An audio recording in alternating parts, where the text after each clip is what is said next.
अब क्या हुआ, उसने इतने हल्के हाथों से ड्रॉ किया कि जब एग्जामिनर पेपर चेक कर रहे थे उनको समझ में नहीं आ रहा था एग्जैक्टली कौन सा आर्क कहां से जा रहा है, किस में इंटरसेक्ट हो रहा है, कौन सा पॉइंट कहां पे लोकेट कर रहे हैं। अब जब टीचर जो चेक करने वाले जब वो कंफ्यूज हो जाते हैं तो पक्के पक्के आपके आधा या फिर 1 मार्क जो है वहां पे कटने वाले हैं।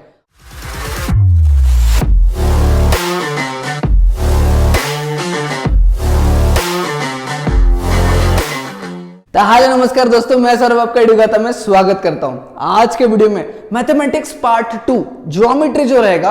अब इस ज्योमेट्री में कुछ इंपॉर्टेंट पॉइंट्स हैं मेरे पास जो मुझे आपके साथ डिस्कस करने हैं, जिसे आप लास्ट मिनट टिप्स भी कह सकते हो।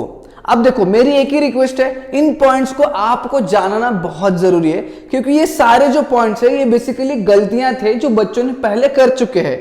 अब मैं चाहता हूं कि वही सेम गलतियां आप ना करें, इसीलिए ये पॉइंट्स को जानना जरूरी है, जिसके लिए वीडियो को लास्ट तक जरूर देखना और कोशिश करूंगा वीडियो को छोटा रखने की। तो चलिए शुरू करते हैं, बिना कोई टाइम वेस्ट करे बढ़ते हैं पॉइंट नंबर 1 की तरफ। पॉइंट नंबर 1 कहता है इजी और जल्दी होने वाले क्वेश्चंस पर पहले अटैक करो। अब जितने भी बच्चों ने ज्योमेट्री का पेपर पहले बोर्ड एग्जाम्स में अटेम्प्ट कर लिया है उनके तरफ से यही एक सजेशन है कि sir question number 3B, question number 4 और क्वेश्चन नंबर 5, ये जो लास्ट के 3 क्वेश्चंस है ना, इनमें जो क्वेश्चंस पूछे जाते हैं, हालांकि ये क्वेश्चंस बहुत इंपॉर्टेंट रहते हैं। इंपॉर्टेंट यानी इनका वेटेज तो रहता है, इनमें कुछ चैलेंजिंग क्वेश्चंस, कुछ हॉट्स के क्वेश्चंस रहते हैं और कुछ नॉर्मल क्वेश्चंस भी रहते हैं जो बुक में से ही आए हैं, बट जिनको सॉल्व करने के लिए आपका दिमाग जो है वो ठंडा रहना चाहिए और आपके पास काफी टाइम रहना चाहिए ताकि आप सही से सोच समझ के सॉल्व कर पाओ, जिसमें आप आधा भी मार्क जो है वो गवा ना पाओ। इसीलिए आपको टाइम की बहुत ज्यादा जरूरत होगी यहां पर और आपका दिमाग भी थोड़ा सा ठंडा रहना चाहिए। अब टाइम आपको सेव करना है, इसीलिए उसके पहले के जितने भी क्वेश्चंस है, हालांकि वो सारे क्वेश्चंस इजी ही रहने वाले हैं, उन क्वेश्चंस को पहले अटैक करो जल्दी से और सही से सॉल्व करो और जो है तब आपको जाके question number 3B, question number 4 और क्वेश्चन नंबर 5 को सॉल्व करना है। तो पहले के क्वेश्चन, कौन से क्वेश्चंस की बात कर रहा हूं? Question number 1A, 1B, question number 2A, 2B and question number 3A। In questions को पहले अटैक करो, इनको पहले सॉल्व करो, सही से सॉल्व करो, ढंग से सॉल्व करो और फिर उसके बाद अगले लास्ट के जो 3 क्वेश्चन है उस पर जाना है। समझ में आया? टाइम मैनेजमेंट बहुत ज्यादा इंपॉर्टेंट है, इसीलिए पहला पॉइंट आपके लिए बहुत जरूरी था। सेकंड पॉइंट, ज्योमेट्री में डायग्राम्स का इंपॉर्टेंस बहुत ज्यादा है।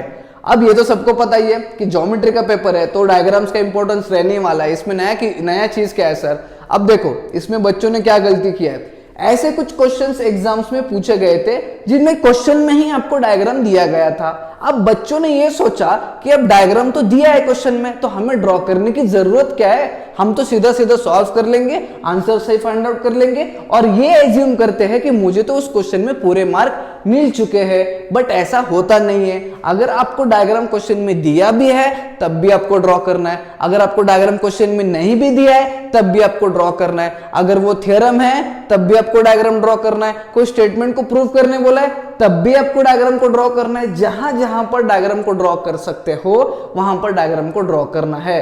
अब डायग्राम को ड्रॉ करना है, इसलिए कैसे भी जल्दबाजी में लास्ट में डायग्राम को ड्रॉ करके आओगे तो ये नहीं सोच सकते ना कि वो डायग्राम हो गया। नहीं, डायग्राम का एक सिग्निफिकेंस होता है। Basically diagrams mathematics part 2 geometry में इसलिए दिया जाता है या फिर इसलिए एक्सपेक्ट करते हैं आपसे ताकि क्वेश्चन में जितनी भी गिवन थिंग्स है और क्वेश्चन में जो भी आपको फाइंड आउट करना है वो आप डायग्राम में ही रिप्रेजेंट कर पाओ, ताकि जो टीचर आपके पेपर चेक कर रहे हैं उन्हें ज्यादा दिक्कत नहीं होगा और जो स्टूडेंट उस क्वेश्चन को सॉल्व कर रहा है वो डायग्राम की मदद से इजीली सारी चीजें जो है वो पता कर सकता है, उसको ज्यादा डिफिकल्टी नहीं जाएगी। बार बार पूरा क्वेश्चन पढ़ने के लिए उसको उतना टाइम नहीं वेस्ट करना पड़ेगा। Why? Because all of the things he has mentioned in his particular diagram. इसीलिए डायग्राम निकालना जरूरी है, वो भी डिटेल्ड डायग्राम। ऐसा नहीं है विदाउट लेबल डायग्राम निकाल के आओ, पूरा डिटेल डायग्राम जो भी गिवन दिया है उसको सारा डायग्राम में दिखा के आना है। समझ में आया?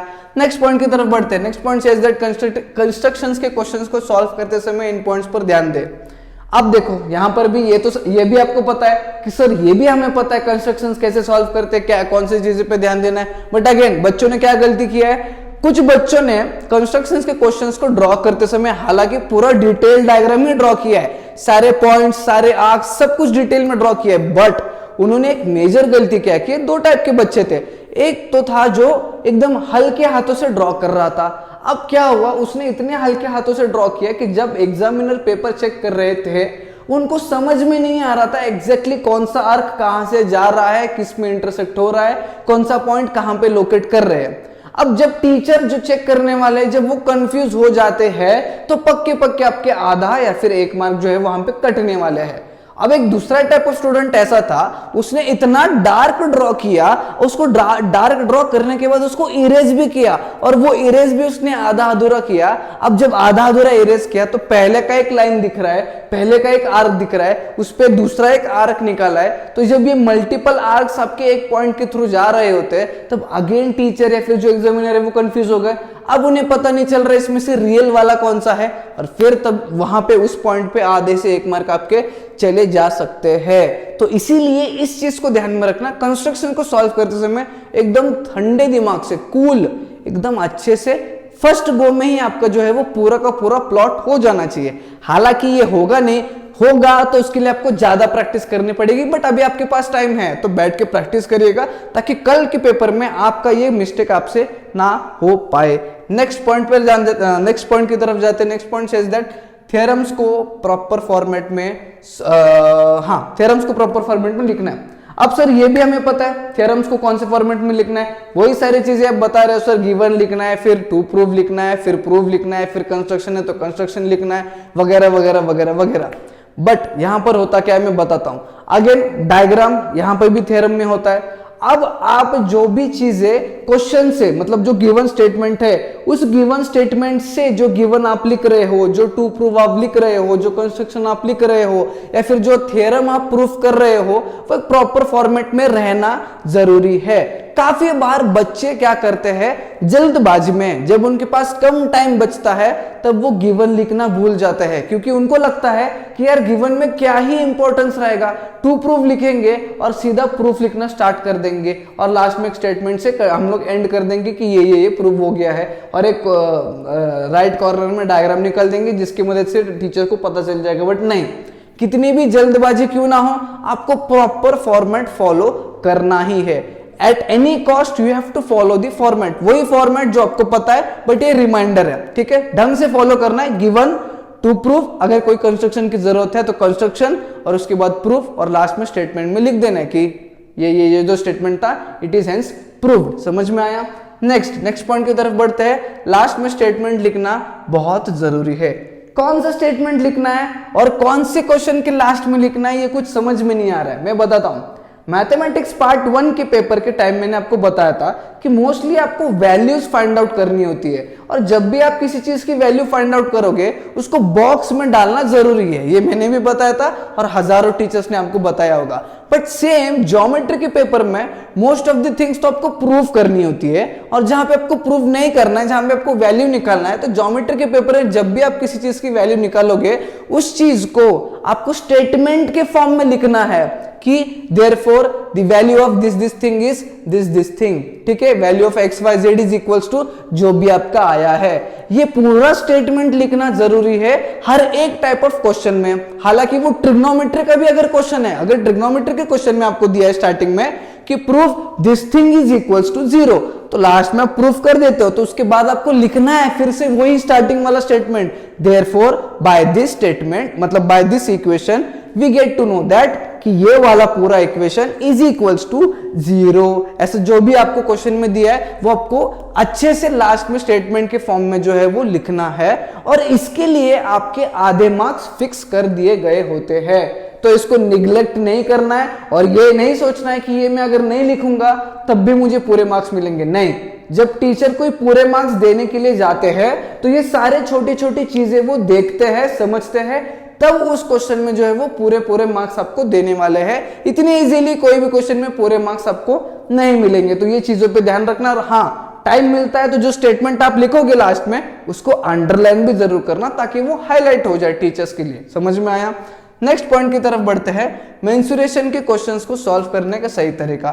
सर हमें पता है मेंसुरेशन के क्वेश्चंस को किस तरह से सॉल्व करना है, तो ये सही तरीका आप क्या बता रहे हो, इसमें क्या आप अलग बताओगे? कुछ अलग तो नहीं बताऊंगा, बट अगेन वही मिस्टेक्स जो बच्चों ने किए हैं उन्हीं मिस्टेक्स से आप क्या सुधार सकते हो मैं बता रहा हूं। यहाँ पे एक डायग्राम निकाला है, एक्चुअली कंपाउंड फिगर है जिसमें आपको एक कोन, एक सिलेंडर, एक हेमिस्फीयर दिख रहा होगा।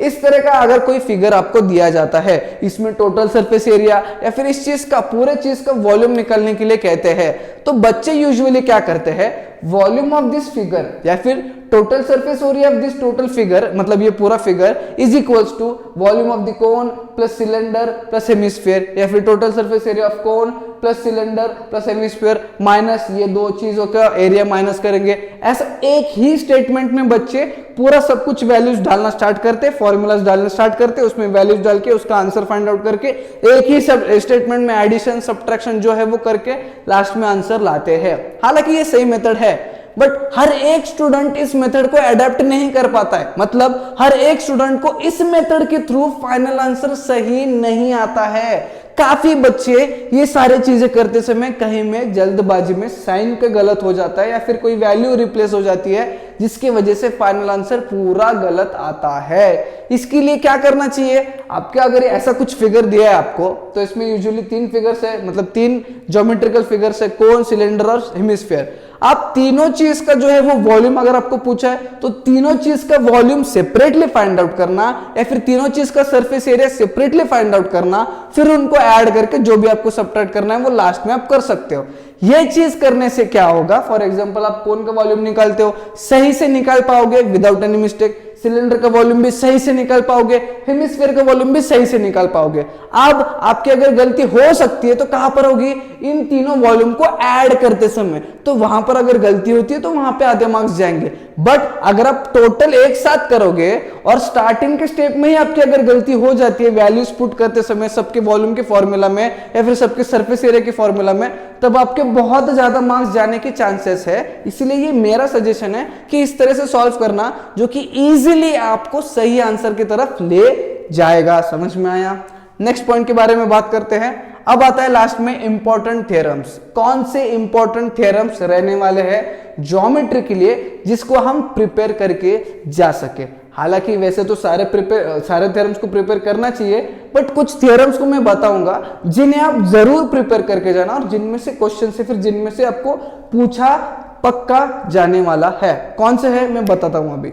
तो मेरे लेफ्ट साइड पे आपको एक लिस्ट दिख रही होगी इंपॉर्टेंट थ्योरम्स की, जिसमें आपकी 3 चैप्टर्स है। पहला chapter number 1 which is similarity, जिसमें 2 थ्योरम्स मैंने मेंशन किए, very obvious basic proportionality theorem and second is theorem of areas of similar triangles. Chapter number 2 Pythagoras theorem से theorem of geometric mean and second is Apollonius theorem. अब Apollonius theorem के सामने एक छोटा सा star किया है। अब वो स्टार मार्क क्या दर्शाता है, तो बेसिकली अपोलोनियस थ्योरम बहुत बड़ा थ्योरम है, तो ये थ्योरम डायरेक्टली पूछने की संभावना बहुत कम है, बट इस थ्योरम के बेस पे कोई छोटे छोटे क्वेश्चंस पूछ सकते हैं या फिर फिलिंग द ब्लैंक्स के फॉर्मेट में जरूर पूछ सकते हैं, इसीलिए मैंने ये थ्योरम को यहाँ पर इंक्लूड किया है।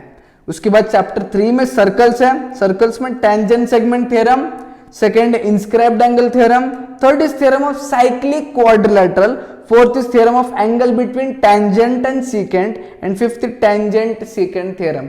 ये 5 थ्योरम मैंने अगेन आपको बताए हैं सर्कल्स वाले चैप्टर से, जिसमें फोर्थ थ्योरम जो है theorem of angle between tangent and secant, इसमें भी मैंने स्टार मार्क किया है। इसका भी वही मीनिंग होता है, हालांकि थ्योरम बहुत बड़ा है, डायरेक्टली नहीं पूछा जा सकता है, बहुत कम चांसेस है, बट ये थ्योरम को पढ़ना जरूरी है। इसके बेस पे क्वेश्चन या फिर अगेन एक छोटा सा फिलिंग द ब्लैंक के फॉर्मेट में पूछा जा सकता है। हालांकि यही थ्योरम करके जाओ इसी में से सब आएगा ऐसा तो मैं नहीं कहूंगा, ये इंपॉर्टेंट है, इनको करके पक्के जाना, बट इसके बाद भी जो थ्योरम्स है उनके बेस के जो क्वेश्चंस है उनको भी प्रैक्टिस जरूर करना है। समझ में आया आपको? ठीक है, थ्योरम सबको एक तो डायरेक्टली स्टेटमेंट देंगे कि ये स्टेटमेंट है, प्रूफ करो स्टेटमेंट को, मतलब वो थ्योरम है, या फिर आपके कंप्लीट द एक्टिविटीज वाले जो क्वेश्चंस है उनमें आपको थ्योरम्स पूछे जा सकते हैं। इसके अलावा आपको थ्योरम्स ऐसे पूछा नहीं जाएगा। समझ में आया आपको? Okay, so this was all about the important points जो मुझे बताने थे मैथमेटिक्स पार्ट 2 जो कि ज्योमेट्री के बारे में। अगर आपको पॉइंट्स पसंद आए होंगे, हेल्पफुल लगे होंगे, तो इस वीडियो को जरूर एक लाइक करना, ज्यादा से ज्यादा बच्चों में शेयर करना, नहीं हो तो चैनल को सब्सक्राइब करना। हम मिलेंगे नई वीडियो में।